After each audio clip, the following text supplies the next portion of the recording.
So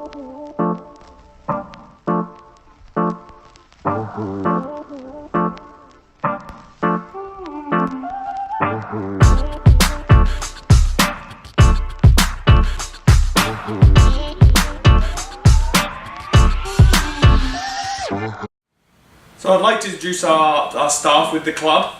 So firstly, myself. My name's Adam Miller. I'm the Director of Soccer. I oversee all the programs within the club, but I have a concentration more on the community side. That means the minis, the C teams and the B teams. I came to Canada from England in 2010, played at St Mary's University, and actually Masut was my assistant coach back then. And I also played with Zach back then as well. I have my National B coaching license, and I also work with the men's program at SMU and the women's program at Acadia. Next up, I'd like to introduce our performance TD, Mr. Mert. So he oversees all the A, AA and Treble A programs from U13 up to U18 now. Former professional soccer player. If anyone has the pleasure of seeing him play, they would know how great Mezzi is. He really is a step above everybody else. He's also his National B licence as well. We have quite a depth in our staff here. Previously ran a similar program with the suburban region before moving over with us this time last year. And he's actually the head coach of the St Mary's men's team now. The last technical staff is usually to Zach Bold. He oversees our skill centre programs. That's all U7 up to U11. He came from Dartmouth United where he spent 7 years, so lots and lots of experience with him. He also has his National B coaching licence, and he works with me underneath Masut with the SMU men's team as well. He's also been involved with Nova Scotia provincial programmes pretty much his entire life, up to the current day where he still coaches. The last person to introduce is Deborah Mert. She's our new office manager. She's been excellent. Anything to do with registration, money, gear, stuff like that, she's the person to go to. She's been working with us now since November 2018, and she was a little bit sad she didn't have her National B, so she's managed to put up there that she has her driving licence. So before we get into the main part of the presentation here, just as always, I'd like to go over our vision, mission, values and our philosophies. These are all available on our website if you ever want to check in on them. So basically, every time we make a change or try and make a big decision within the club, we always try and go back to here, just to make sure that what we're trying to change or whatever decision we were making is based in the right areas. That is making it better for the players and for our members. So having said that, we got them up here. So our vision, very simply, is just to become the best soccer club in the country, or even the best we can possibly be. And that means, being able to give an environment where players are able to enjoy themselves and develop. Along those same lines, our mission is to promote and grow the sport of soccer in our communities. So along the same sort of idea again, but keeping that community spirit and making sure that people feel like they're part of something. We've got our values over here, so some key words that we're always looking to try and make sure are involved.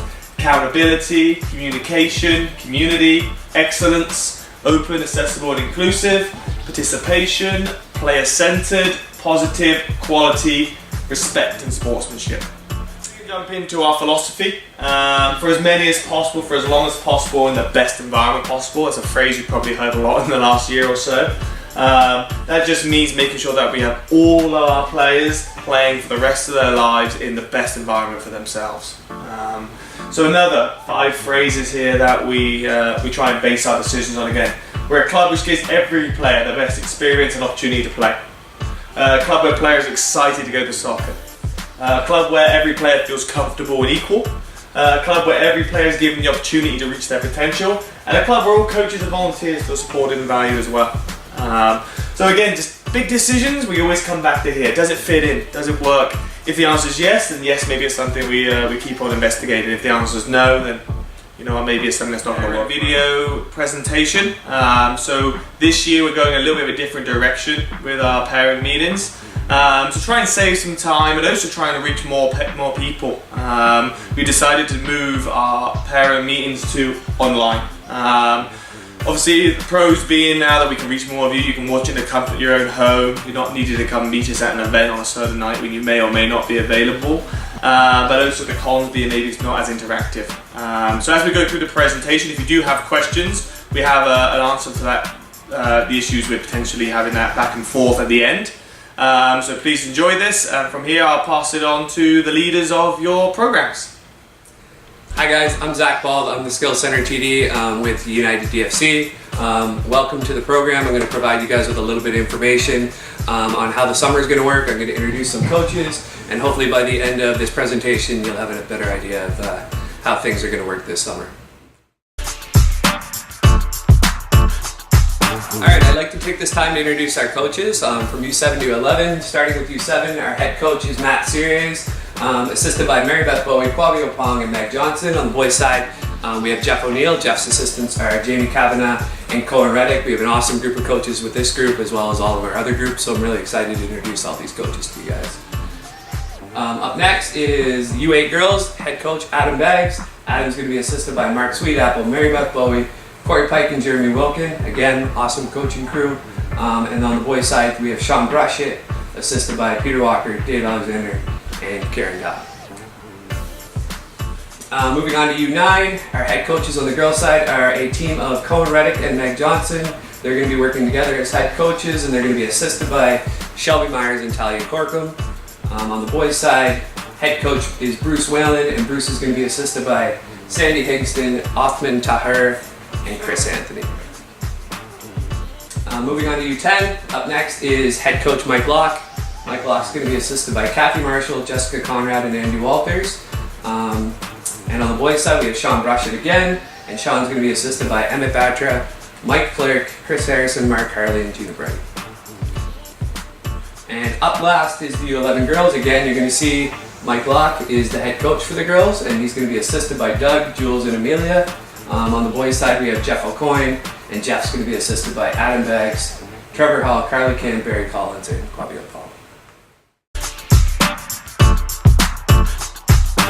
Alright, I'd like to take this time to tell you guys a little bit more about our program and what we offer. So starting with U7 and U8, our U7 and U8 Skills Centers players get 2 sessions per week. At their sessions, their head coach and the team of coaches are the ones that are going to be leading these sessions. But you may see myself as well as some of the other technical staff around to aid with sessions and games throughout the summer as well. So in these 2 practices a week, one's going to be station-based. Usually we have 4 stations set up. Players rotate through those stations within their hour and 15-minute session. The second practice per week is a tournament-style practice. And in this session, it's usually just a lot of small-sided games. It's a lot of fun and usually everyone's favorite session. Also included in our U7 and U8 program is entry into the weekend jamborees. So jamborees take place all throughout the HRM. Usually each club hosts 1 jamboree per summer. And these jamborees usually take place Saturday mornings between 8 a.m. and 2 p.m. It's starting in June and usually ending early to mid-August. Our U7 and U8 Skills Center program also gets a longer season. Alright, moving on to our U9, 10, and 11 Skills Center program. What do they get? 2 practices a week, again, very similar to U7 and 8. One is station-based and one is tournament-style. Where this differs a little bit from U7 and U8 is these guys are now in the NSSL.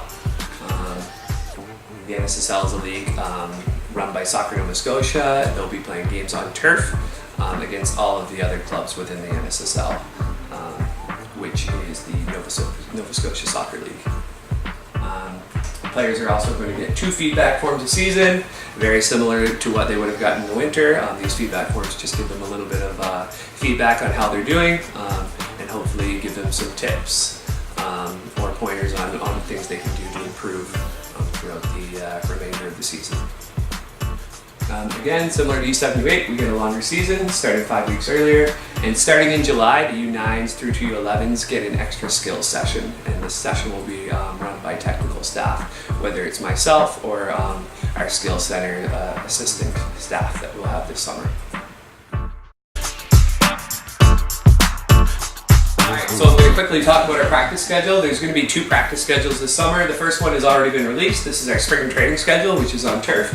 The schedule will run from April 29th until May 31st.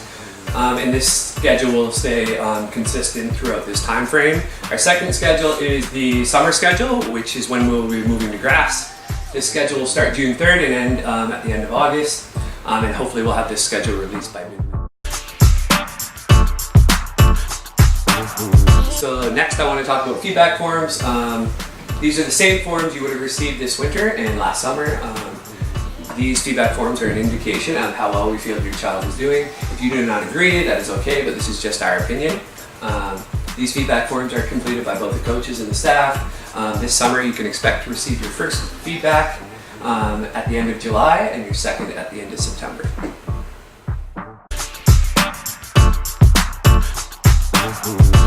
So now I'm going to talk a little bit about the games for each of our programs. So the games for U7 and U8, how it works is they participate in weekend jamborees.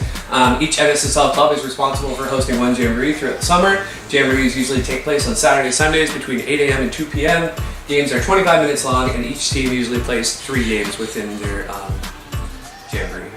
There's no offsides, there's a retreat line at the halfway line, and games are 5-a-side. Of course, there's unlimited subs, and other than that, regular soccer rules. Our U9 and U10 teams play in the NSSL. You can find the link to the website right here. Our U9 and 10 games are 50 minutes long, 2 25-minute halves. There's no offsides. There's a retreat line, which is a third of the way of the field. Games are played 7-a-side, and games are played on a third of a turf field.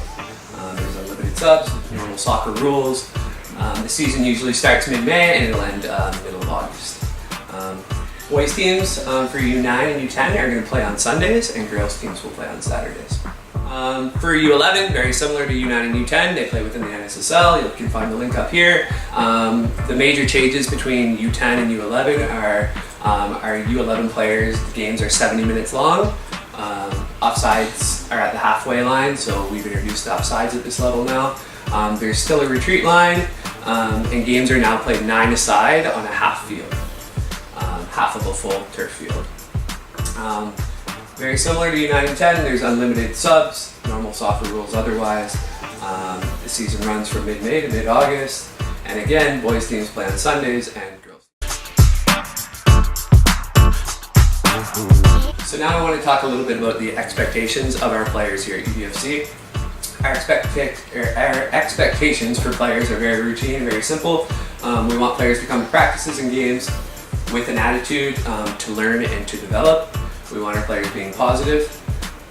Of course, we don't want bullying or abusive behavior towards other players. This also includes coaches, referees, opposition, and parents as well. Try your best to listen to your coaches at all times. Represent the club in a positive manner, both when you're at the field and when you're away from the field, and try your best to arrive to practices and games on time. It's not a big deal if you are going to be late for practices or games, but just make sure you shoot your coach an email, give them a heads up. That would be awesome.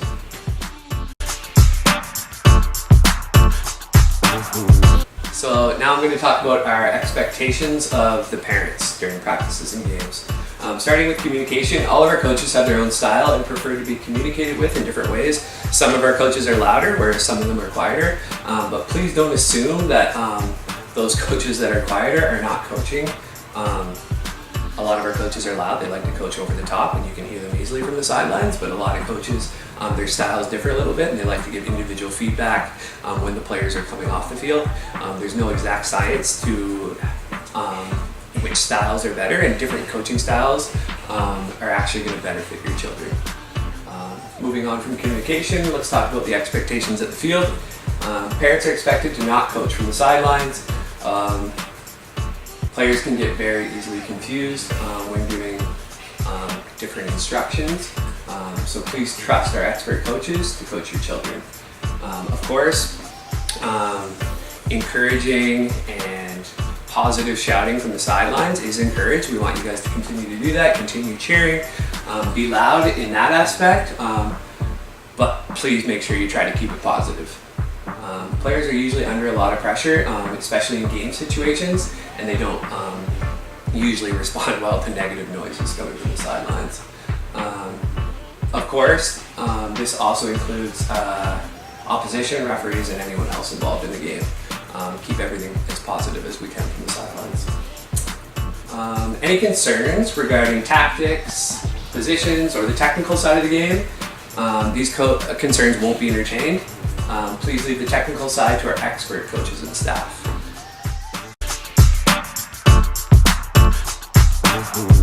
Alright, now I'm going to talk about the expectations of the club. So what can you guys expect from the club? So starting with our coaches, you can expect a safe, comfortable environment for all of our players to come and enjoy their soccer. A qualified coach who is capable of running and coaching the team at the appropriate level, and coaches to be flexible and helpful to all players. In practices and games, what can you guys expect? You can expect that we use the correct facilities, the proper equipment to enhance the development of our players, safe fields, quality practices that improve our players, and of course matching game jerseys. What can you expect from the staff? You can expect us to be quick, helpful communication from all of the members of our club. Detailed evaluations, giving you feedback on your child's development, and to strive to continue growing and improving our programs. Alright, lastly, I want to talk about concerns, feedback, or issues. So we highly encourage communication with the club if you have a concern, feedback, or issue. To rectify the problem, we need to know ASAP, so please let us know as soon as possible if you guys have any issues, concerns, or feedback. Surveys are useful, but often are too late to address the problems. To keep on improving the club and its programs, and to keep players happy and enjoying their soccer. The concern, feedback, or issue pathway.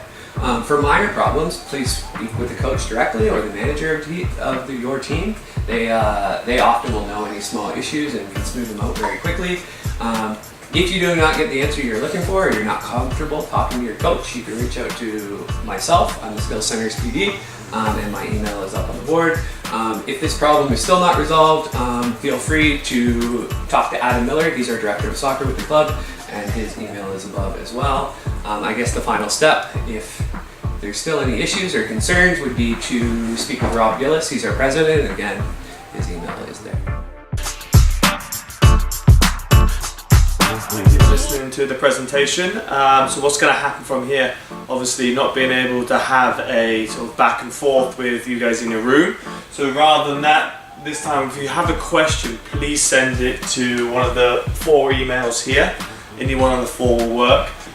What we will likely do, if you feel like your question is something that's been asked by many other people, we will answer that question and we'll not only respond to your email, but below this video on this page we'll also have a frequently asked questions, and hopefully that will be able to give the information to everyone else back as well. So if you do have a question, please feel free to email it to us. You're likely not the only person, and of course we'd like to get as much information out to our members as possible. So thank you for listening, and I'll see you guys on the field.